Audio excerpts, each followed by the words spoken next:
Sony's Bungie acquisition will make a big impact on The Last of Us Factions 2. At this moment, you may be asking, Dr. Pooplove, what the poop does Sony acquiring Bungie have anything to do with Factions 2? Well, grab a seat, my little pooplet, and I will tell you. Dr. Pooplove here, and in this video, I want to explain how Sony's Bungie acquisition could shape Faction 2's destiny. See what I did there? And if you are as ready for Factions 2 as I am, then flush that like button so we can spread the poop love around the world. But let's get into it. So first of all, the news recently about Sony's Bungie acquisition was a game changer for Sony in many ways. PlayStation is known for their third-person, single-player, narrative, action, adventure experiences, and they kind of have plenty of those. But they haven't had a lot of multiplayer shooters under their umbrella, at least not recently. The Bungie acquisition seems to be a direct response to this, and not just by obtaining the Destiny IP itself. A big part of this acquisition had to do with retaining Bungie's talent. Bungie's devs are known for creating a successful live service game in Destiny and Destiny 2. And Sony disclosed that they will have 10 live service games by 2026. So what does this all mean for Factions 2? And how can that game's development be influenced by this acquisition? Surely development is far enough along that they can't change much, right? Wrong, I say. Wrong. First of all, this news is a signal that Sony is taking their multiplayer live service games seriously now. We also know that Naughty Dog is bringing a lot of ambition to Factions 2, but it also seems to be important now for Sony's future.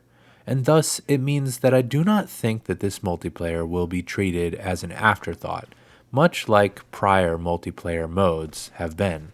I think we can expect that they at least intend for this game to be given continued support and attention. And as Factions seems to be the multiplayer game that is furthest along, I would imagine that this is the first of the 10 live service games Sony was talking about, and thus will be able to set the tone for Sony's live service future. All this to say, I expect Factions 2 to be big, and that us as fans hopefully can expect to start to feel as important to Sony as their single-player fans. The Bungie acquisition will also be important for Factions 2 in that Bungie has had plenty of experience in live service and have learned plenty of lessons that they can now share openly with Naughty Dog. They have had their many ups and many downs over the years, but they have worked to create a successful and lucrative live service game, and they can now openly impart that wisdom to Naughty Dog. As Naughty Dog multiplayer fans, we can identify several mistakes that Naughty Dog has made in their multiplayer modes, such as DLC guns, boring reskins, a lack of regular communication, and, unpatched glitches. Bungie can help Naughty Dog navigate the multiplayer space better using the knowledge that they've gained and the best practices that they've arrived at. They can show them what types of microtransactions seem to work best. I'm sorry, but there's definitely going to be microtransactions. Naughty Dog has been looking for a monetization designer forever at this point, and they are looking for insight in how best to design this multiplayer in a way that both makes them money, but hopefully at least does not make them look greedy. If they cannot find a good hire, at a minimum, they could probably have some Bungie monetization designers spending a little time consulting Naughty Dog on best practices. Bungie can also show Naughty Dog how to build up a multiplayer community and how to address their fans, especially the ones that might be frequently negative. Bungie has this thing called This Week at Bungie, where they give a weekly update to the Destiny fans. If Naughty Dog had some version of this for their Factions 2 fans, it would, I think, in many ways, keep the community base that much more positive in that they don't feel ignored or forgotten about by Naughty Dog.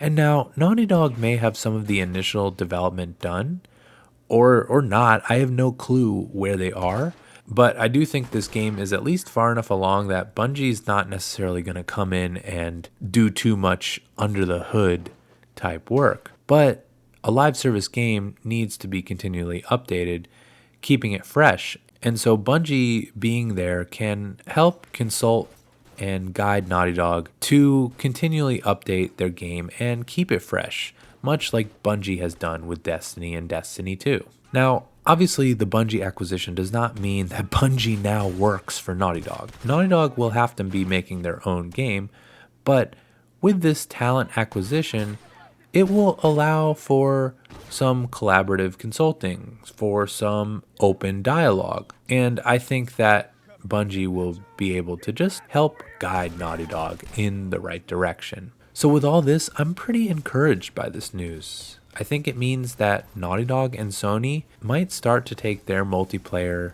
games seriously. And I think that having Bungie around can really help Naughty Dog better navigate the multiplayer space in a way that there can be more long-term sustainment and community support. But what do you all think? Does this make you that much more excited for Factions 2? Will Bungie help Naughty Dog design the first ever Factions 2 raid? And when do you think we will see Factions 2? I have the perfect video to start that discussion right here. But otherwise, so long, Pooper Troopers.